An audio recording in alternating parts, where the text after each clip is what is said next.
Hi, I'd like to take a few minutes to show you how to make sure the shoes that you're going to buy are going to fit your feet. Before I get into the visual display, I just want to point out that you should not wear pads when you're going to try on a shoe because they alter the shape of your toes by pulling them together. It's always best to bring your own socks that you like to wear to the store with you.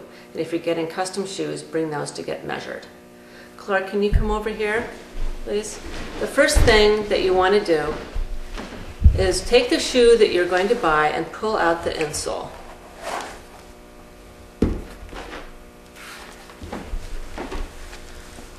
And you're going to stand on the insole, just like that, and look down at your feet and see how much space is available. If you see a lot of space around the sides, the shoe is going to be too big for you. If you don't see any space, then it may be too small, and this is one of the ways that you check. You're going to take your finger and run along the edge of the insole underneath your foot and see if it's hanging over. And already on this shoe, I can see some spots of Clark's foot that are hanging over. His toe, his big toe, is not fitting. This whole side of his fifth toe, the little toe, and back here towards the heel do not fit on this insole. So what you want to be doing is looking at that first, and then you go to specific parts of the foot. First we check the ball. The ball of the foot is from the big toe joint to the small toe joint. This is very important to fit on the shoe correctly because if it's not placed properly, the shoe will bend in the wrong spot and really hurt your foot. So I'm going to take my fingers and find these two spots, and just so you can see, I'm going to have Clark step backwards. And you can see that this is where the ball of the foot was. And I can tell it's in pretty much the right spot because this is the widest part of the front of this insole. If there's an arch in the insole, and this one has a little one, but not much, you want this arch piece to come down and become flat with this area where the big toe was, in the same spot where you were standing. If it's too far or too far back, then the arch isn't in the right spot. You can go ahead and put your foot back. So when you decided that the ball is in the right spot on the insole, you want to make sure that it's wide enough. So you do what I did with your finger, and you run all the way around the edge. And then there's a second part to that, which is very important. Very commonly, this outside part of the foot is left off the insole, and we don't pay much attention to it. So from the pinky toe, you're going to run your finger backwards along the side of your foot towards the heel until you feel a little notch in the foot. This little notch is actually the end of the fifth metatarsal, which is the bone between the little toe and then the bones of the instep. So you want to run your finger to that notch. The reason why this is important is you have to understand where this is going to be located in the shoe. This section of your foot moves somewhat independently from the rest of the metatarsals and toes, acting sort of as a lever or a ballast when you step down after heel strike. It helps to balance your foot on the ground. And if there isn't room for that action inside the shoe, this will adversely affect your walking ability. The next thing that you want to check, besides obviously the heel, is you want to go and make sure that the insole is going to be long enough for your foot. So we've checked width and ball placement. Now we're going to check length. As you look down at this insole, it looks like there's room here. And the quickest way to check is to take your index finger and just place it against your longest toe towards the end of the insole. Usually that's around 3/4 of an inch. My finger's about 5/8. Now it looks like there's enough room there, but if you notice, Clark's big toe, which is not even on the insole anymore, does not have 3/4 of an inch or so room beyond it. It's actually coming off the insole. So we know now that this toe is going to get damaged in those shoes. One of the things that you want to make sure that you understand when you're doing this is that as you step down in a shoe, your arch is going to expand. A little width and some length happen when you step down on your foot. If this space is not built into the shoe, then there's nowhere for your toes and your forefoot to go, and it will ram into the front of the shoe. I see this very frequently. People get a lot of damage on the tops of their toes. So after you've checked those three things, it's very important now to actually look at the shoe itself.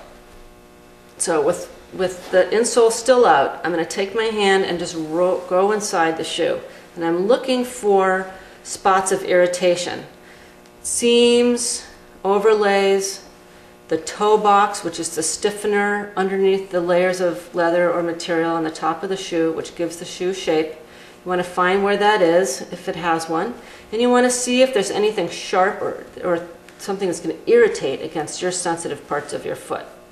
Okay, now in a second I'm going to have Clark put his foot in here, but first I want to show you one thing. When the shoe is on his foot, there's an action that needs to be able to take place right around your instep with your tendons, and it's hard to see with the shoe on. So I'm going to have Clark turn his foot sideways towards the camera and just lift his foot up and down a little bit, and you can see that these tendons move forward about 1/4 of an inch when you're stepping, and it does a different action when you step onto your toes. But the point being, and that's good, Clark, that once the foot is in the shoe, that action has to be able to take place freely or you will damage those tendons. Okay, now with the insole back in the shoe, we're going to put the shoe on Clark and review the things we looked for. Okay. Now I'm just going to do a quick lace up.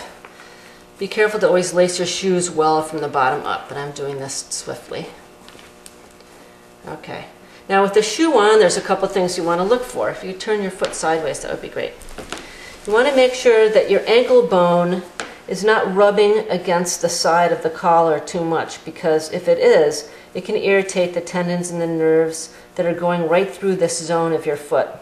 You also want to make sure that the Achilles section on the back is not pushing too hard or if it's too stiff, because it will cut into the Achilles tendon in the back of your heel, which attaches to your calf. This is a real workhorse of your foot, and you don't want to be injuring that.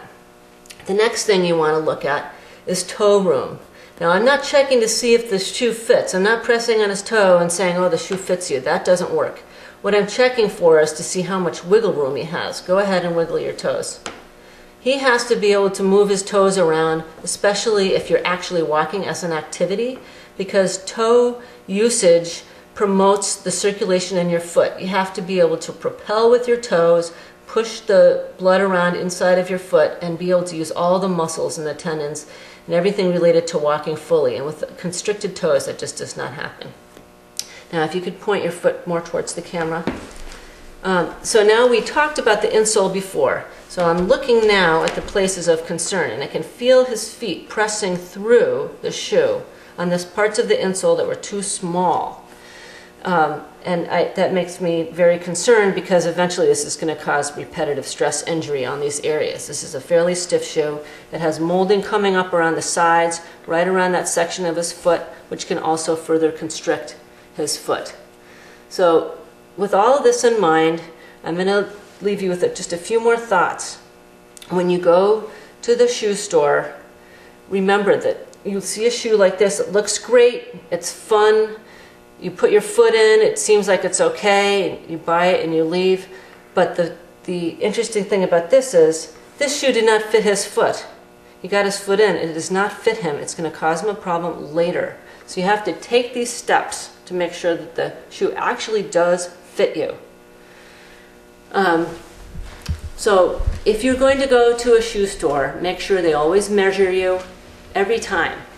Wear the right socks. Bring your orthotics with you if you have orthotics, and always do the little tricks that I showed you here today. Of course, if you're having shoes custom made, we go through this process with you directly. Remember also to always order shoes that are directly related to the activity you're going to do. If you're going to be walking, buy walking shoes. If you're going to be running, buy running shoes. Hiking boots for hiking. But you cannot mix those up. Running shoes are not made for walking. They do not allow you to have a natural walking motion. And dress shoes, of course, stay on by grabbing the ball of your foot and the heel. So those are not meant to be worn more than for short, sporadic periods of time. I hope this helped you, and I look forward to seeing you soon.